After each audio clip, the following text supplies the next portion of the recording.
الحمد للہ وکفا وسلام علی عباده الذین اصطفى اما بعد اعوذ باللہ من الشیطان الرجیم بسم اللہ الرحمن الرحیم ولا تقربوا الزنا انه كان فاحشہ وساء سبیلا صدق اللہ العظیم۔ میرے دوستو، اللہ رب العزت اس آیت کریمہ میں یوں ارشاد فرماتے ہیں جس کا خلاصہ یہ ہے کہ تم زنا کے قریب بھی مت جاؤ، یقیناً یہ بڑی بے حیائی کی بات ہے اور بہت ہی برا راستہ ہے۔ اللہ تبارک و تعالیٰ نے اس آیت کریمہ میں یوں نہیں فرمایا کہ تم زنا مت کرو، بلکہ اللہ تبارک و تعالیٰ نے یوں فرمایا کہ تم زنا کے قریب بھی مت جاؤ۔ اس میں اس بات کی طرف اشارہ ہے کہ صرف زنا سے بچنا ہی کافی نہیں، بلکہ ان باتوں سے بھی بچنا چاہیے جو انسان کو زنا کی طرف لے جاتی ہے۔ مثال کے طور پر بے حیائی ہے، ننگا پن ہے،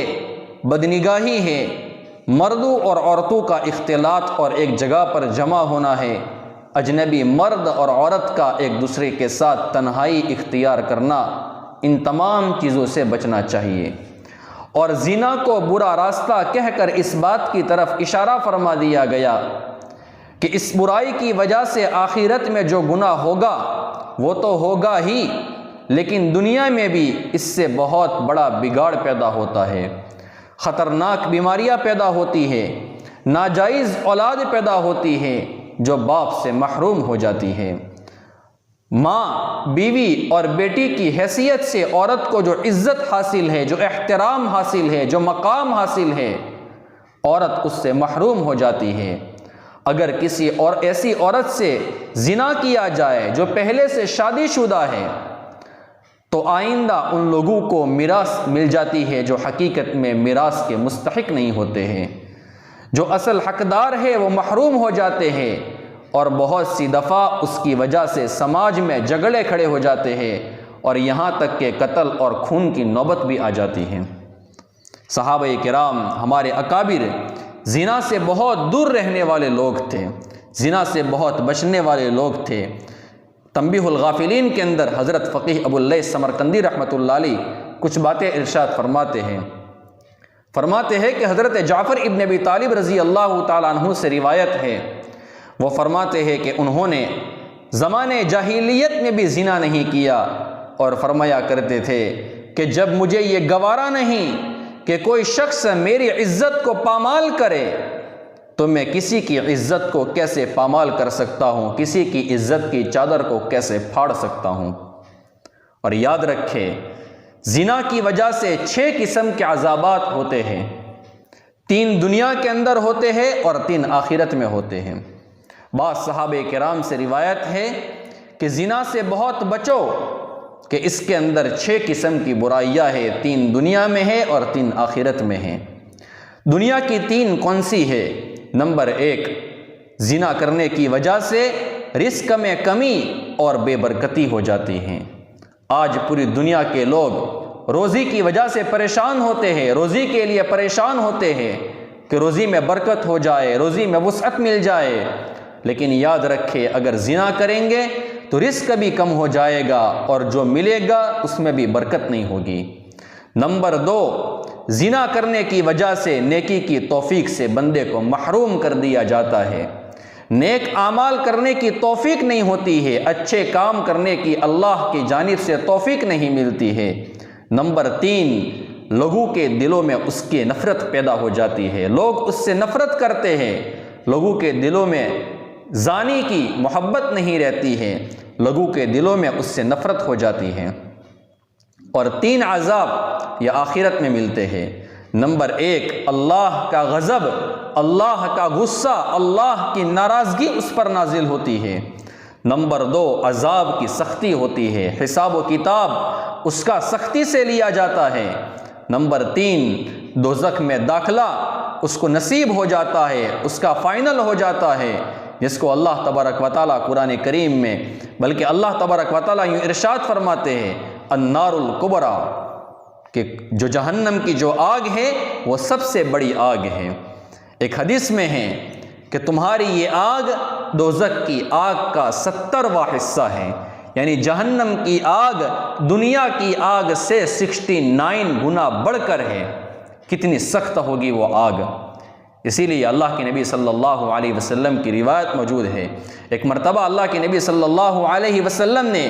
حضرت جبرائیل علیہ السلام سے فرمایا کہ دوزخ کا کچھ حال سناؤ۔ وہ فرمانے لگے کہ اے پیغمبر، وہ انتہائی کالی، سیاہ اور تاریک ہے،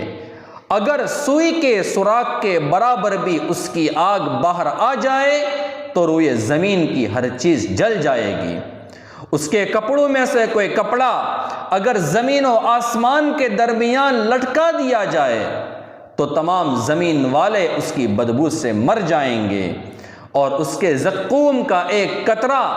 اگر زمین پر ڈال دیا جائے تو زمین والوں کے تمام اسباب حیات تباہ ہو کر رہ جائیں گے، وہ تمام اسباب خراب ہو جائیں گے، تباہ ہو جائیں گے، کہ جس کی وجہ سے لوگوں کی زندگیاں اس پر موقوف ہوتی ہیں۔ اور اس کے 19 فرشتے ہیں جس کا ذکر قرآن کریم میں اللہ تبارک و تعالیٰ نے یوں ارشاد فرمایا، اس انداز میں بیان فرمایا، علیہا 19، جو 19 فرشتے ہیں، اگر کوئی ایک فرشتہ زمین پر آ جائے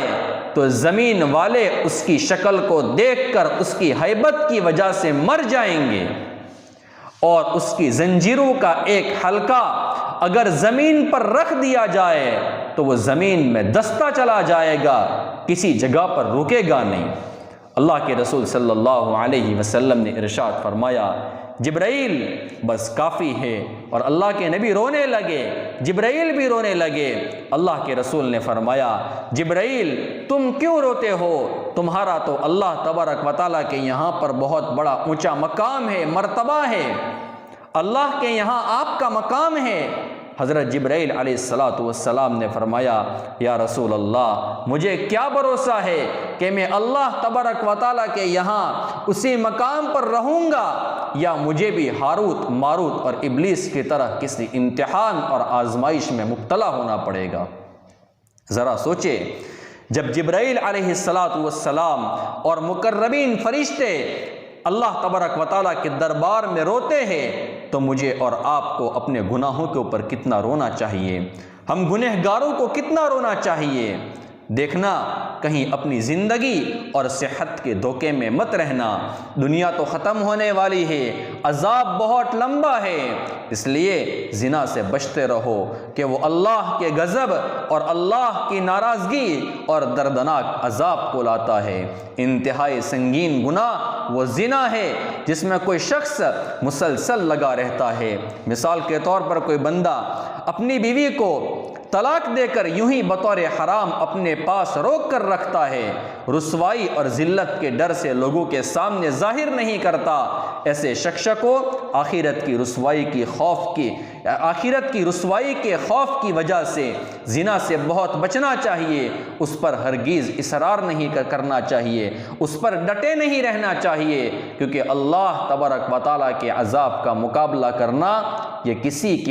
کسی میں طاقت نہیں ہے، کسی میں ہمت نہیں ہے، اور اللہ کے عذاب کو برداشت کرنے کی کسی کے اندر طاقت نہیں ہے۔ اس لیے ہم خوب توبہ کرنے والے بنے۔ اللہ تبارک و تعالیٰ اپنے بندوں کی توبہ کو قبول فرماتے ہیں، اور یاد رکھے توبہ اور ندامت کا وقت دنیا میں ہے، مرنے کے بعد کوئی بندہ توبہ کرے گا، توبہ کا فائدہ نہیں ہے، ندامت کرے گا، پشیمان ہوگا، اپنے گناہوں کے اوپر ندامت اختیار کرے گا، لیکن اس ندامت کا بھی کوئی فائدہ نہیں ہے۔ اللہ تبارک و تعالیٰ میری، آپ کی اور پوری امت کی زنا سے اور زنا کی برائیوں سے اللہ تبارک و تعالیٰ ہم سب کی حفاظت فرمائے، حیا اور پاک دامنی اللہ تبارک و تعالیٰ ہمیں عطا فرمائے، دنیا اور آخرت کے اندر اللہ تبارک و تعالیٰ ایسے اعمال کرنے کی ہمیں توفیق عطا فرمائے جو دنیا میں بھی نفع دے اور آخرت میں بھی نفع دے۔ اللہ تبارک و تعالیٰ ہمیں دنیا اور آخرت میں اپنی کامل رضا نصیب فرمائے، بغیر حساب و کتاب جنت میں داخلہ مقدر فرمائے،